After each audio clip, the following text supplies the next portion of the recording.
ദേ ഞാനിപ്പോൾ നിൽക്കുന്നത് ഫോർട്ട് കൊച്ചിയിലാണേ. ഇന്ന് പാചകമൊന്നുമില്ല, ഞാനിവിടെ എറണാകുളത്തൊരു കാര്യമായിട്ട് വന്നതാണേ. അപ്പോഴാണ് ഒരു ആഗ്രഹം തോന്നിയത് വാട്ടർ മെട്രോയിൽ കയറണമെന്ന്. അകത്ത് കയറി ടിക്കറ്റ് എടുത്തു. ടിക്കറ്റിന്റെ വില 40 രൂപ. ജീവിതത്തിൽ ആദ്യമായിട്ടാണ് വാട്ടർ മെട്രോയിൽ കയറാൻ പോകുന്നത്. ടിക്കറ്റ് എടുത്ത പാടെ ഞങ്ങളുടെ ഇവിടെ ഇരിക്കാൻ പറഞ്ഞു. മെട്രോ സർവീസ് 12:15 ഇപ്പൊ 12 മണിയായി. 5 മിനിറ്റ് കഴിഞ്ഞപ്പോഴത്തേനും ഞങ്ങളടുത്ത് പറഞ്ഞ് അങ്ങോട്ട് നടന്നോളാൻ പറഞ്ഞു. ഈ കായലിന്റെ ഭംഗി കണ്ടോ? ഈ കായലിൽ കൂടെയാണ് മെട്രോ പോകുന്നത്. എനിക്ക് മുന്നിലുള്ള ക്യൂ കണ്ടോ?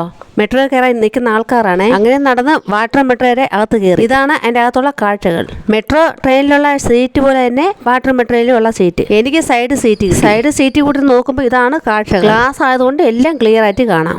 ദേ ഇപ്പം മെട്രോ പതുക്കെ നീങ്ങി തുടങ്ങി. നിങ്ങൾക്ക് സൗണ്ട് കേൾക്കാമല്ലോ. ഇതിന്റെ എഞ്ചിൻ സൗണ്ടാണ് നിങ്ങളിപ്പം കേൾക്കുന്നത്. മെല്ലെ മെല്ലെ മുന്നിലോട്ട് നീങ്ങാൻ തുടങ്ങി. ഞാൻ ടിവിയിലും യൂട്യൂബിലും മാത്രമേ മെട്രോ ഞാൻ കണ്ടിട്ടുള്ളൂ. ആദ്യമായിട്ടാണ് ഞാൻ അതാ കയറി പോകുന്നത്. എനിക്ക് ഭയങ്കര സന്തോഷമുണ്ട് കേട്ടോ. മെട്രോയുടെ സ്പീഡ് കൂടാൻ തുടങ്ങിയെന്ന് തോന്നുന്നു. എഞ്ചിൻ സൗണ്ട് കേൾക്കുമ്പോൾ നിങ്ങൾക്ക് മനസ്സിലാവും. പച്ചപ്പ് വിതച്ച കാലിന്റെ പുറത്തുകൂടെ ഇതാ വാട്ടർ മെട്രോയിൽ നമ്മുടെ മെട്രോ ഇതാ നീങ്ങിക്കൊണ്ടിരിക്കുകയാണ്. മെട്രോയുടെ അകത്ത് നോക്കുമ്പോൾ ഇതാണ് പുറത്തുള്ള കാഴ്ച. എന്ത് ഭംഗി കാണാൻ. പോകുന്ന വഴിക്ക് ഒരു കുഞ്ഞു ബോട്ട് കണ്ടു. ഞാൻ നിങ്ങൾക്ക് സൂം ചെയ്ത് കാണിച്ചു തരാം. ദേ കാണാൻ പറ്റുന്നുണ്ടോ? അതിനകത്ത് ആൾക്കാരൊക്കെ ഇരിപ്പുണ്ട്. ഇത്രേ സൂം ചെയ്യാൻ പറ്റുള്ളൂ, കാരണം എന്റെ കയ്യിലേക്ക് ചെറിയ ഫോണാണ്. അങ്ങനെ നമ്മൾ മുന്നോട്ട് പോയിക്കൊണ്ടിരിക്കുകയാണേ. പോകുന്ന വഴിക്ക് വീണ്ടും ഒരു ബോട്ട് കണ്ടു. ഞാൻ സൂം ചെയ്ത് കാണിക്കുന്നുണ്ടേ. കണ്ടില്ലേ, വെള്ള കളറുള്ള ബോട്ടാണേ. ഞാൻ വലതു ഭാഗത്താണ് ഇരിക്കുന്നത്, അതുകൊണ്ടാണ് വലതു ഭാഗത്തുള്ള കാഴ്ചകൾ കാണിക്കുന്നത് കൂടുതലും. പെട്ടെന്ന് ഇടതു ഭാഗത്ത് നോക്കിയപ്പോഴത്തേന് കണ്ട കാഴ്ച ഒരു കണ്ടെയ്നർ ഷിപ്പായിരുന്നു. മെട്രോയിൽ നിന്ന് എല്ലാ ആൾക്കാരുടെ ശ്രദ്ധ അങ്ങോട്ടായി പോയി. എല്ലാവരും കൗതുകത്തോടെ നോക്കിക്കൊണ്ടിരുന്നു. നമ്മൾ കണ്ട ഷിപ്പിന് അത്യാവശ്യം നീളമൊക്കെ ഉണ്ടായിരുന്നു. പിന്നെ ഒരു കാര്യം, നമ്മുടെ ചാനൽ കാണുന്ന എല്ലാവരും സബ്സ്ക്രൈബ് ചെയ്യുക,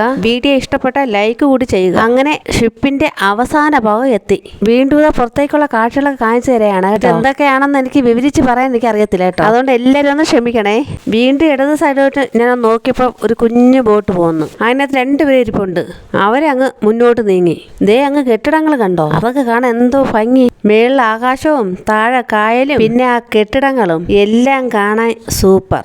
ദേ അവിടെ കുറച്ച് ബോട്ടുകളൊക്കെ ഒതുക്കിയിട്ട് കണ്ടോ? ഇതൊക്കെ സർവീസ് നടത്താനുള്ളതെന്ന് തോന്നുന്നു. ഇനി പിന്നെ ഒരു ദിവസം വരുമ്പോൾ ഇതിലൊക്കെ കയറി ഒന്ന് യാത്ര ചെയ്യാം. ഇന്നിപ്പോ സമയമില്ല. വൈകിട്ട് 4 മണിക്ക് ട്രെയിനുണ്ട് വീട്ടിലോട്ട് പോകാം. അങ്ങനെ നമ്മൾ മറൈൻ ഡ്രൈവ് എത്താറായെന്ന് തോന്നുന്നു. ഒരുപാട് ബോട്ടുകൾ ഇതാ ഒതുക്കിയിട്ടേക്കുന്നു. അതിന്റെ പുറകിൽ നല്ല ഫ്ലാറ്റുകൾ നിങ്ങൾക്ക് കാണാം. മെട്രോയുടെ സ്പീഡ് ഇപ്പൊ നന്നാ കുറഞ്ഞിട്ടുണ്ട്. മറ്റൊരു മെട്രോ ഇവിടെ ഒതുക്കിയിട്ടിരിക്കുന്നത് നിങ്ങൾക്ക് കാണാൻ പറ്റുന്നുണ്ടോ?